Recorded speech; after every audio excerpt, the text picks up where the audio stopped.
And the Lok Sabha elections may have helped revive the economic sentiment to a great extent here in the country, but a revival in India's $1.5 billion FMCG sector, though, is still a while away. In an exclusive chat with CNBC TV 18's Farah Bukwala Bora, Godrej Consumers MD Vivek Gambhir explains what will continue to pin down the sector and also the future course of action for GCPL.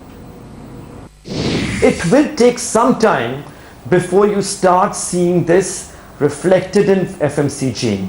And the reason for that is we saw a very significant slowdown in FMCG last year, particularly in Q3 and Q4. Now growth will return back, but typically FMCG tends to be the sector which gets impacted the last when there is a slowdown. Now as the economy turns back, you will see a movement happening upwards, but you need to see economic growth first. But it's not going to happen in the short term. It's going to be quite difficult. I think it's going to be quite difficult for Q1 and Q2. I think for the first 2 quarters, our expectation is that we will continue to see the same kinds of challenges we saw in Q3 and Q4. So for the first 6 months of this year, I think the situation will still remain quite tough.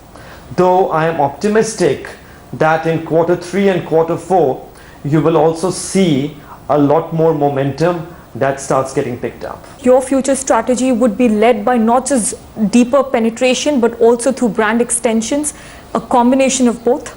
So the strategy in rural India is going to be to drive penetration through very disruptive innovations. In urban India, largely mosquito repellents and household insecticides have typically been used in the evenings.